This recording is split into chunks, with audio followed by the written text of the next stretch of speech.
Turn this thing up. Would you turn this piece of whatever it is, turn it up. There you go.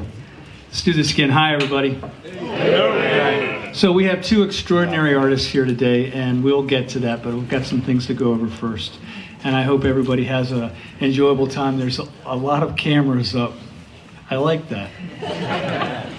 In these days of the internet, it used to be, you'd put a big ad in the magazine and tell everybody that was what was going to happen, and everybody would pay attention to the ad. Now, if there's not a YouTube video, you can just forget it. It's over, right? Life has changed. I want to give everybody a quick story. This is too loud now. Give everybody a really quick story about, not last year, but the year before, we did $40 million worth of business. And then last year, we did 50. Wow. Now, I'm still a year behind. So let's go 2 years ago, it was 40. Then 3 years ago, 40. Let's get this right. 2 years ago, 50. And this year, the end of 2018, we did $58 million worth of guitars.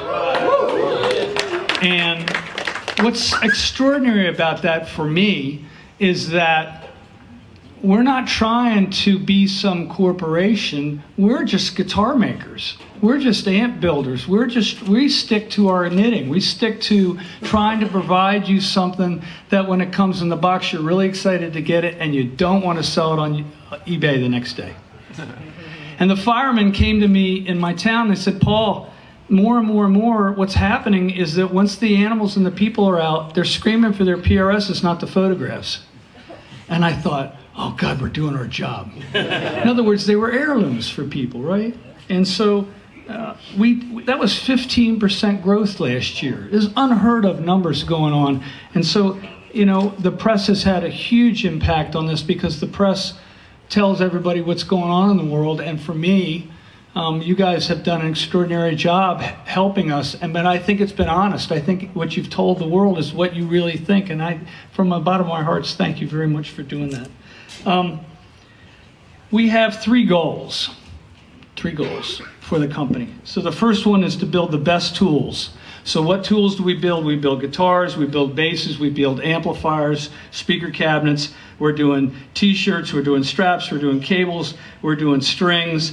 But I'm going to give you an example. Basses, there's lots of stuff we're doing. But let me give you an example of just what a goal would be for a guitar.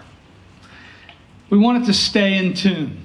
If the guitar is not staying in tune, you can't play. We want it to play in tune. Some guitars are staying in tune, but they don't play in tune. And that's a real difficult part. We want the instrument to sound musical. Sometimes you have something that's playing in tune, staying in tune, but it doesn't sound like music coming out of it. It's got kind of an ice picky thing to it, we could put lots of internet terms on what you hear about it, but in my world, it's either musical or it's not. It's got to have a powerful tone, and somehow it's got to be comfortable. Somehow the guitar's got to be like an old t-shirt you take out of your drawer, and when you put it on, you don't even notice you put it on. That's the way the guitar's got to be. You put it on and you play. And part of the reason these artists are here is because there's a symbiotic relationship between the artists and our company. They need tools to play. And we need their endorsement to say it's good so that the world would believe that we actually made something good. And, so for me, it's a real honor. But the first goal, which I said, is we're trying to build the best tools, and we build a lot of different tools now. The second thing is that we're the third largest electric guitar company in America. But we don't act that way. We're just 330 people making guitars. We're not trying to build some brand. Although, I was told today by somebody very high up in the band management thing that we're so involved with our artists that we're trying to help them have a better career. And so in a way, there is some sort of beautiful thing going on between the guitar company and the And the artists, very often these artists aren't making money on CD sales, and the only way they can make any money at all is to have a model and get royalties from it. It's part of their income stream. And that changed, but a lot of the artists are with us. They would never, ever, ever, ever play the guitar unless they loved them, unless they did the job for them. Because, if you go to buy a toaster in a store, there's 8 toasters, 8 brands. You go to buy a CD, there's 4,500 brands. It's very competitive. The artist is going to use absolutely the best thing they can possibly use to make sure that they can do their job. And if there's a better tool, I better look out, because they're going to start using it. And that's my job, to always stay up to date, always stay up to date, always stay up to date. The number 3 thing is a little odd, and that is that all these people here at PRS, these 330 people, are trying to turn nothing into something. And I never really understood it, but I was a kid in a bedroom with a dream to make guitars, and all these people kept joining me, to do this thing. And we all work together, the artists, the dealers, the distributors, the sales teams, the manufacturing, the suppliers, our fans, our customers, and the press. It's an extensive family that is all working to turn nothing into something.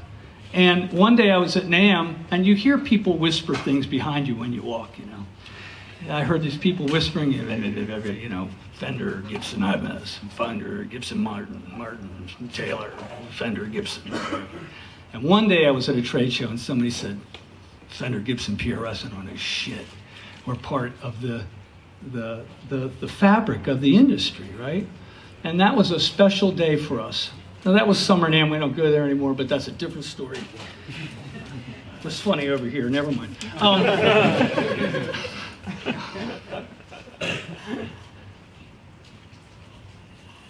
Thanks, so many people in this room. Thank you for coming. There's so many faces here. I named my kid after you guys. There's lots of people here. I really appreciate it. I'm kind of touched. Anyway, we make amps. We make J Mods, John Mayer amps. We make David Grissom amps. We make Mark Tremonti amps. We have Archons. We have Sanzeras. Of all weird things, my band's playing in the Hilton after 10 years of not being allowed to play here. And we're going to be using these 20-watt Sanzera amps, and because you're not allowed to use over 20-watt amp, and the thing sounds like 200 watts, so please come and listen to it. So I want to give you an example of one of our guitars played through one of these amplifiers. Now there's a lot of people in the room, and this is supposedly a 15-watt amp, but it's not. He's going to take and play a private stock. Now, private stock is our custom shop. It's our limited runs. We have very specific customer-driven one-off guitars that we make. But what Brian here has in his hands is a private stock semi-hollow. And I wanted him to play it through the Mark Tremonti MT15 clean channel. And I wanted you to hear what is a really... it's actually an extraordinary professional grade piece of gear that's sold in a toy market in this lunchbox thing. And I wanted you to hear the guitar really quickly.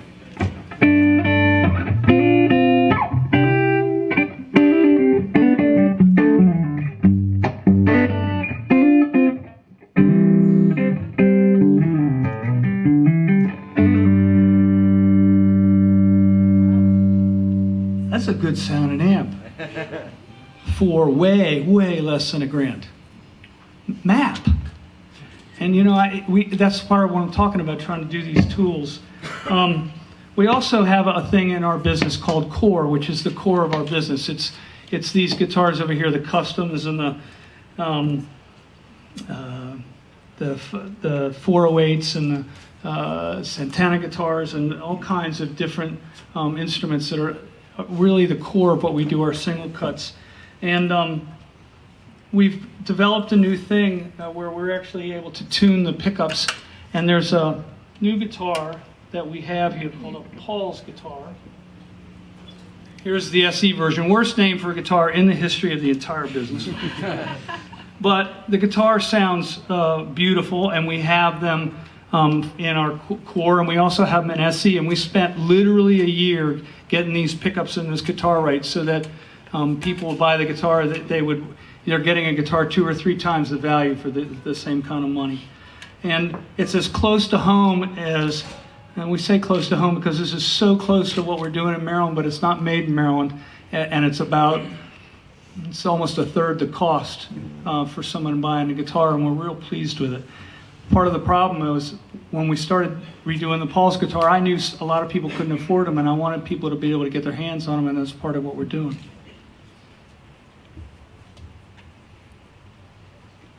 So what Brian's got his hands now on is a McCarty 594 hollow body 2. Now we're doing more and more and more hollow body guitars where the thing has a chamber in it. And you've got this thing plugged into the J-Mon? Yep, Bridge pickup. Can you play that? Yeah.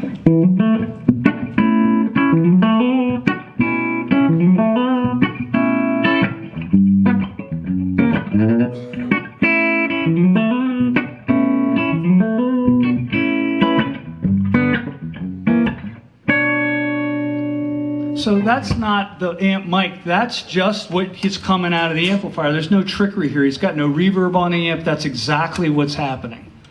And to me, that's a recording tone, that's a touring tone, that's as good as you possibly would want.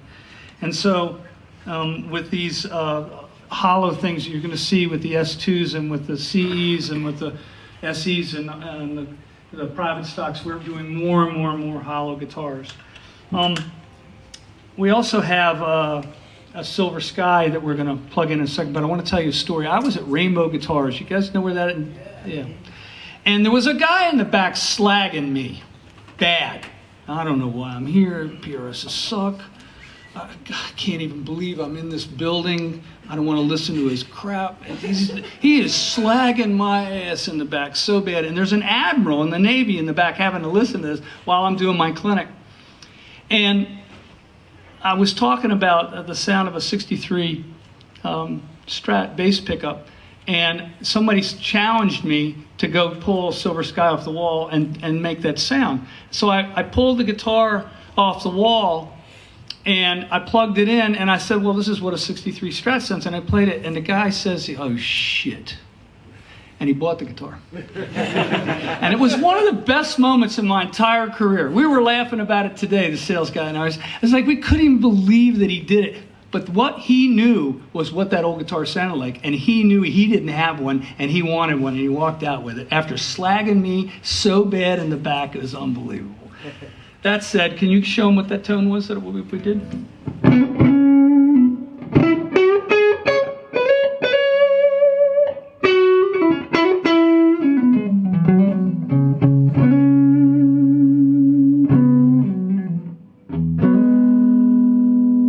What happens when you play Texas on that? What happens?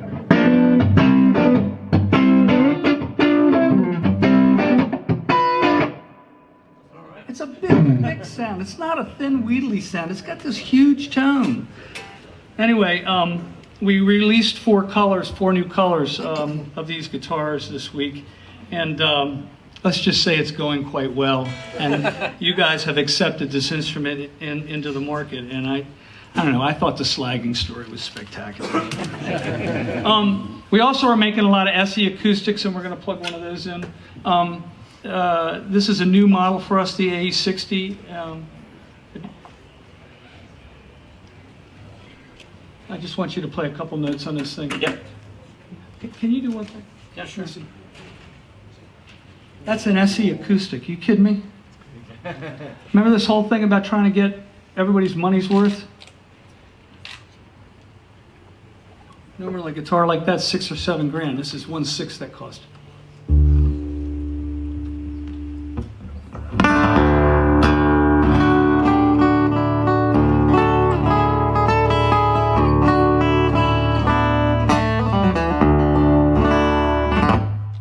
Not bad, huh?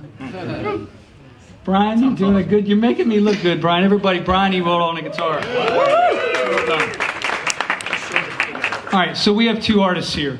One of them, I'm a huge fan of the music. His name's Jakko, and he sings and plays guitar and fronts King Crimson. And I want to bring him up here now, if that's okay. Jakko, come on up. So can we get one of his guitars, Rich? I saw Crimson when I was a kid, about 13, 1971, and so actually, you know, end up being in the group was mad, absolutely mad, like some mad childhood dream. And Gavin and the guys at PRS in England were happy to support me in getting a guitar, and they built this beautiful PRS with the cover of the first Crimson album. Yeah. So that's created kind of interest wherever I played. It's always. So how did you get us? How did you convince us to? That was one we made you. We thought we were only going to make one. Yeah. Now we're making hundreds, right? So yeah. Well, what did you do? You called and said what? I don't know what I said. I guess they just figured it might be of interest. I mean, it's an extraordinary looking thing. Rich, it was in tune when I shipped it. Let me handle it.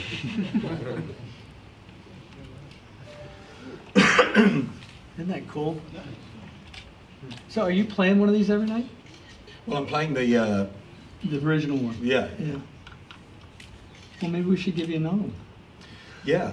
Well, maybe I should. At the very least, yeah. So, did you just ask for 2 or 10? How many did you just ask for? Well, it's being recorded. There's evidence everywhere. Yeah. So you're not going to be able to back down. I won't back down. No, I know. So look, imagine from my point of view, having somebody of this caliber playing a PRS in that band. It's unbelievable. And that you get to play this music is unbelievable for you. It's almost a dream come true, right? Yeah. And you got a chance to remix a couple of Bill Bruford's records last year? Yeah, I kind of by accident seemed to have stumbled upon another career where I remixed a lot of records from that era, from the original multi-track. So I did, I done some Jethro Tull, I did Brain Salad Surgery and Trilogy by Emerson, Lake and Palmer.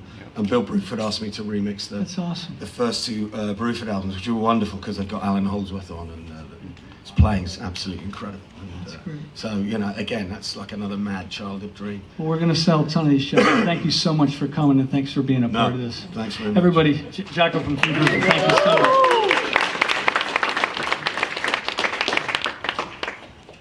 Carlos Santana's here, and it's an honor to have him, and maybe we can bring Carlos out. That would be an honor. Imagination is more important than knowledge. Albert Einstein.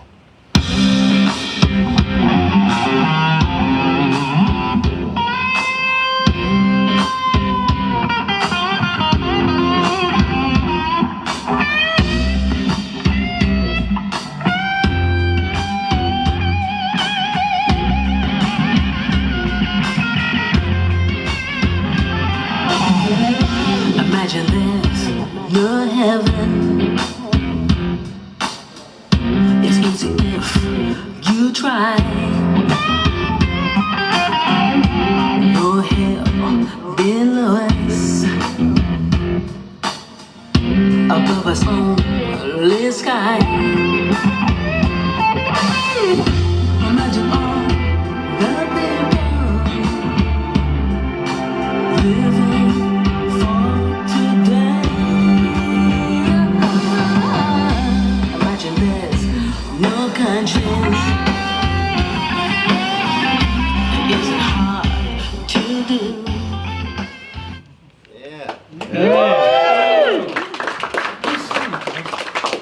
Hi, everybody. That's my wife, Cindy Blackman, Santana. She's playing drums and she's singing. Hey, nice. And you know, this is a beautiful time to be in this planet because we get to bring the opposite of ignorance, fear, and darkness. Some people think that we just play guitar or drums, but we actually bring a lot of light, a lot of hope, a lot of spiritual conviction, not to be confused with arrogance. Spiritual confidence and conviction is something that I get when I play these guitars. You know, when we hooked up, I immediately fell in love with his conviction, his imagination, that he could not compete with Gibson or Fender. And you know, he has the sparkle in his eye, the same fire in his eye, and the fire in the belly. It's wonderful to see these guitars on Saturday Night Live and all kinds of places, MTV, if they still play guitar. You know, I'm trying to convince Paul to dress up like Uncle Sam, you know, and say, "We need you," you know, like inducting you into the army of guitars, because it's important that we turn it around. We got to get the youngsters to.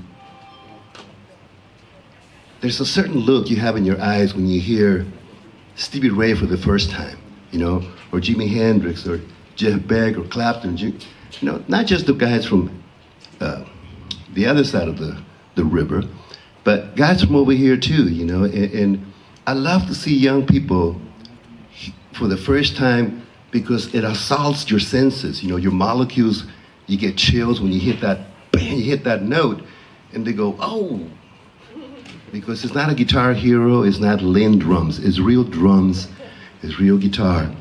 I'm always encouraged. So we wanted to say, you know, it's important also to have a sense of humor, especially at these times. So we say, if you buy this guitar, the universe will open up and flood you with abundance of possibilities, opportunities, blessings, miracles, and the Rolling Stones will open up for you. If you don't buy this guitar, you're going to be playing for chump change in a shopping mall, putting the hat on the street. So, you know, there's a choice in there. You know? But it all goes back to what I said before we played the song. Albert Einstein said, imagination is more important than knowledge. Every single guitar in here was conceived by this person's imagination. They all came out of his mind's eye.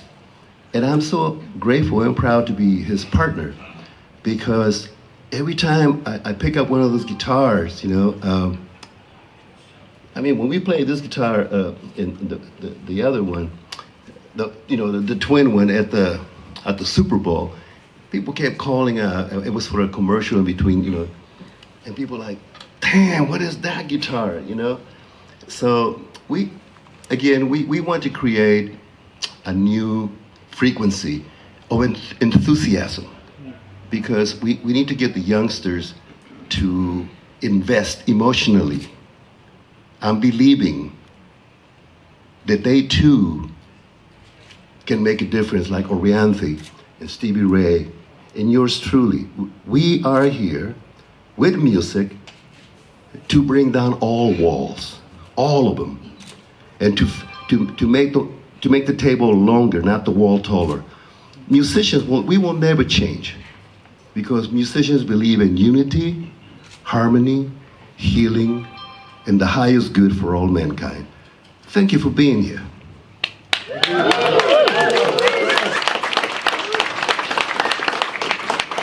So, I want to tell you a quick story. Okay. You've been playing this gold guitar for a really long time now. And when we made Every it, night. we gilded it, which means you take these pieces of gold that are only 4 atoms thick and you lay it all over the entire guitar, and then you spray it so that, and that's why it's true gold underneath it. And then we did Cindy's drums the same way. That's right. And we did, and what this guitar that we're releasing is a version of that guitar for about 1/10 the price. And you didn't approve this thing until you loved it as a guitar, correct? Mm-hmm. And so Correct. we're really proud of this thing, Carlos. We think it's going to do really well. Beautiful. It's an honor to have you here. Everybody, Carlos Santana, thank you.